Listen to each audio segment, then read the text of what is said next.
Lynette Oxley here for Tack Shack Tactical TV. I'm here with Paul. Quite a busy week and Sure. doing a lot of preparations. You're busy with the... Yeah, so excuse me viewers, I'm in my work clothes. And yeah. Yeah, we're busy finished. We at last got the trailer, the show trailer, which is going to be used all of next week. Exactly. Yeah. We got it. We got the permanent signs put on it and the permanent roof put on it. It's looking awesome. It looks absolutely stunning, yeah. Guys. You just have to get out and see this thing at an event near you. It's going to be from Sunday through to Thursday next week. It's going to be at the Walter Sisulu Hall in Randburg for the SANSSU, the air rifle, the school's air rifle nationals, and then in 2 weeks' time it's going to be down at Hippo Creek, yeah, for the compact Grand Prix. Yeah.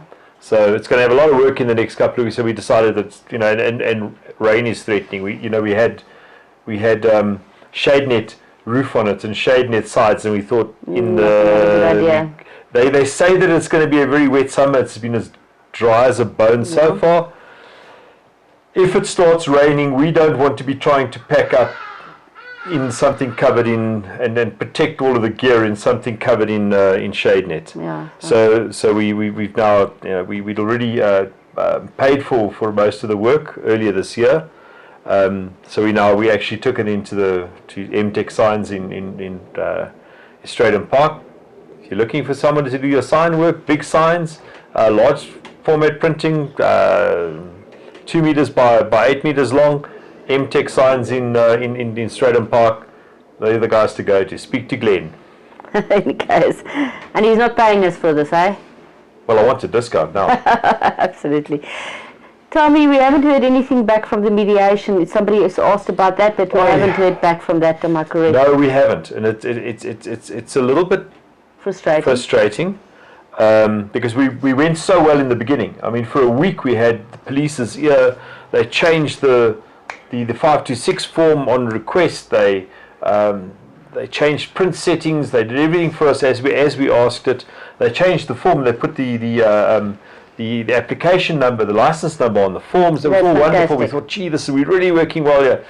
But then I suppose that person went on tea. And, as soon as we hear anything, we will obviously, yes,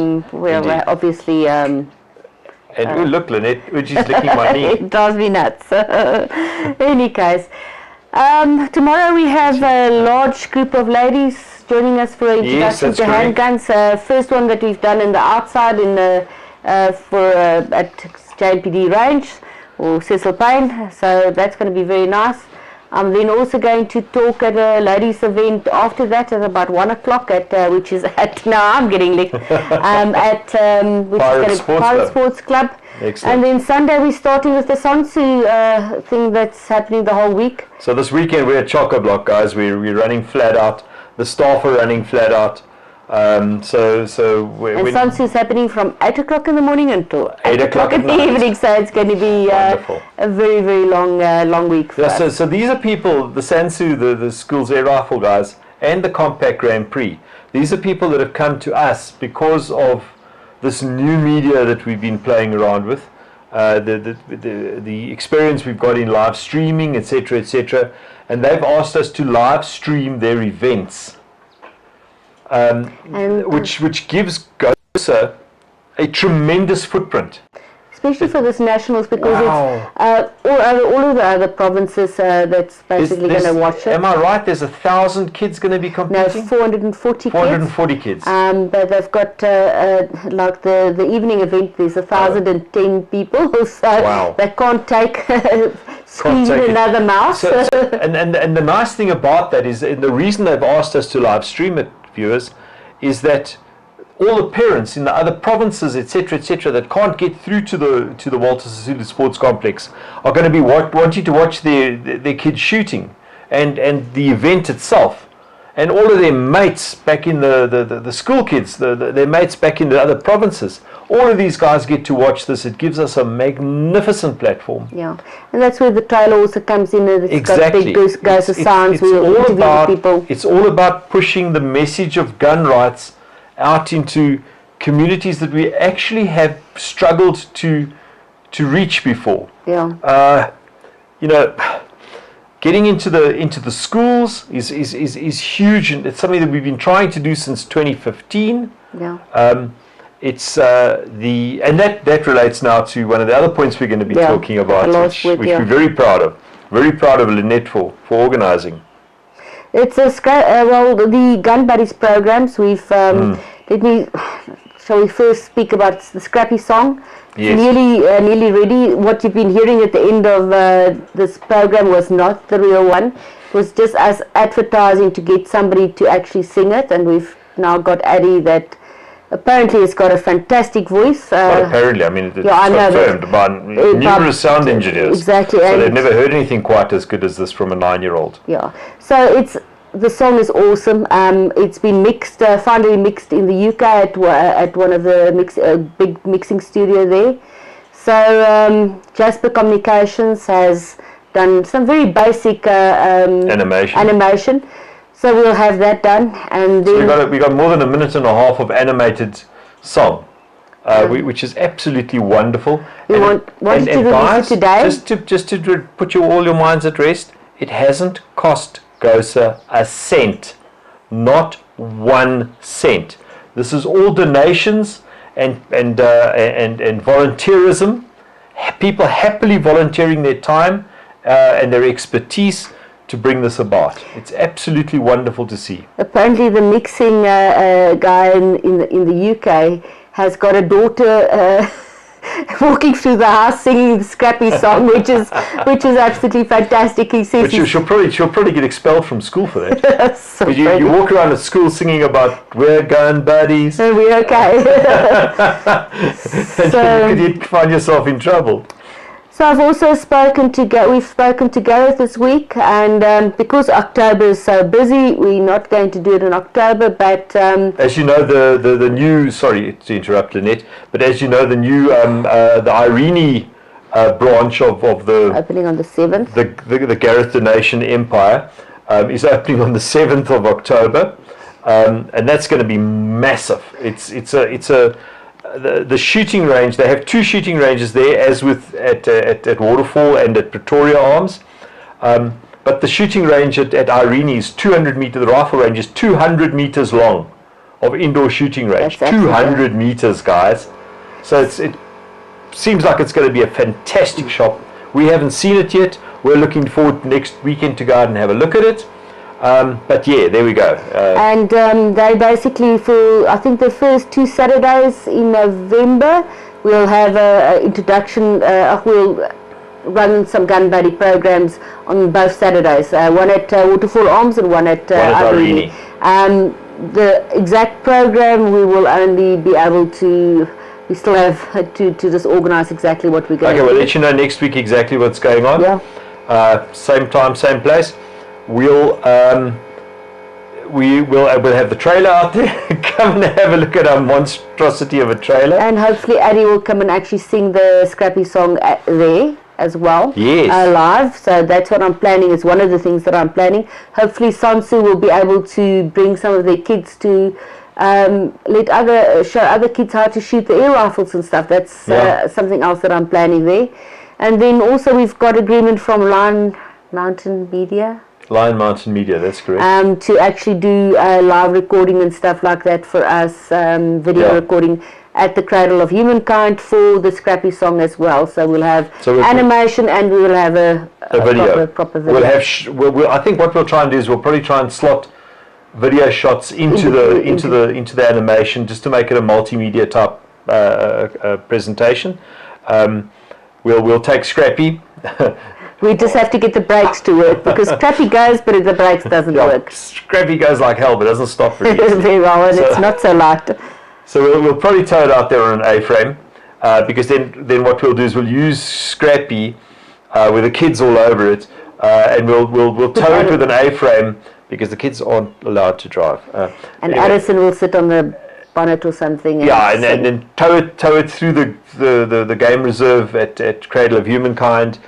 Filming out of the bakkie, so it should look really professional. It should look really great. And again, this is people volunteering their time and their expertise and their equipment, because it's a good idea. Absolutely, of course. Also very exciting, I received today all of the Glock Armourer course certificates. Have you got one to show us? I do. I think. Excuse us for it, just a second. I will. These are. Okay. Maybe you should take your microphone. Yes. Let me quickly have a look. Sorry, this is live TV, folks. This kind of stuff happens. Okay, they're really awesome. So that's one. If you want to show. Ooh. They're really, this is really classy. Nice. They're very classy. So this is Glock, it's a Glock professional course. It's like it's this weird. It feels almost like silver paper. It's material. Oh wow! And it's got embossed stamps on it from Glock, and the person's name, and yeah, confirming that they've done the Glock Armourers course. They've passed the Glock Armourers course. Fantastic. This is signed by the Glock Director of Training, Glock International Director of Training. So this is a professional grade, really quality course and certificate that we're presenting to people. This is absolutely wonderful, Annette. Very well done. Yeah. So hopefully next year we'll actually expand, and there's talk about doing a advanced armourer course for the ladies, and as well some other training that will specifically be done for the ladies. So thank you to Bernard Agencies for facilitating this. They're always our partners. Absolutely fantastic. Glock, thank you very much, Glock International. This is fantastic stuff. You know, this is growing the ladies in the shooting community. There's not many men that's actually done this course, so absolutely fantastic. Exactly that. This is fantastic. This is real empowerment. That is real empowerment. I know that Monique from Girls on Fire has taken over the hijab case. It's not dead yet. Fantastic. She's the right person to run it. She's the right person to do it. I just literally didn't have the time to run it. And we're really running into a brick wall. But I think the one lady that we did the program on about the hijab case, I think she's actually going to join us tomorrow to actually help with the event. And then she can also meet Monique, and we can take that further as well for all of the Muslim ladies that's being abused by CFR at this stage. Yeah, right, yes. Speak about a marginalised community. Exactly. So, anyway, anything else from your side? Guys, not very much more from my side. I think we said all that we have to say. We're out there, we're fighting for your rights. We're fighting for your rights. We're trying to spread the message as wide as possible. It's wonderful. Thank you all for viewing. Thank you all for staying loyal to us. This is much appreciated. We couldn't do this without you in the background watching us. Oh, sorry, yes. So the reason we decided, maybe this is late in the day to explain this, but the reason we decided to do this on Tac Shack Tactical TV is because the channel has been established on YouTube for a lot longer than anything else. It's just become monetized. Yeah. So that's not because we're going to make huge amounts of money. I think we made 11 Rand 14 or something. 15 Rands now. Or 15 Rand. Wow. Okay. Wow. Gee, it's getting big. Who knows how big this is going to get. So it's actually the channel is monetized now. So you will notice that there's adverts popping up. That's a good thing, because the monetization allows us then to further market the channel further. So all of the money is being ploughed back into it. Well, the whole 15 Rand is being ploughed back into marketing it, which gets our message, the GOSA message, out further and further and further. Absolutely. Every time it happens. I'm also planning, obviously, the two programs that can go much further than South Africa is the GOSA Fire program, as well as Scrappy, the Gun Buddies program. So this is a thing, guys. GOSA, Gun Owners South Africa, is geographically limited. It's right there in the name. The two programs that we've fostered, that we've incubated, the Girls on Fire program, firstly, and the Gun Buddies program, secondly, those aren't geographically tied. So we see these programs being spread all over the globe. Girls on Fire has been spread already. It's being spread quite wide. We're wanting to follow that up with Gun Buddies, which is why the whole focus on this packaged professional, this animated song, so that it can get out into other communities. It can become an international thing. How wonderful will that be? Yeah. You know, South Africa doesn't just incubate lockdowns and blackouts. We actually we can actually do some positive things. Yeah, no, absolutely. So the animation is great. It's going to be the kids will be able to sing along to it, etc. As I said, it's a catchy tune. It gets into your head. It's an earworm. You can't get rid of it. Yes. You'll find yourself whistling it. It's crazy. Yeah, and thank you to everybody that contributed. Yeah. Josh and John. Penny Farthing Studios did it. Correct. Eddie, did the recordings. Eddie that sings it. Sweetheart. The guys that did guitar work as well. Yes. There's a couple of people, and then this international mixing. The guys in the UK that have done the final mixing. Geez, guys, thank you so much. Yeah, it's absolutely fantastic. Thank you very much, and have a good weekend. Hope it's less busy than ours, but at least we're out there and doing stuff. Yeah, correct. For the farms community. Have a fantastic weekend. Sayonara. Cheers, guys. See you next week.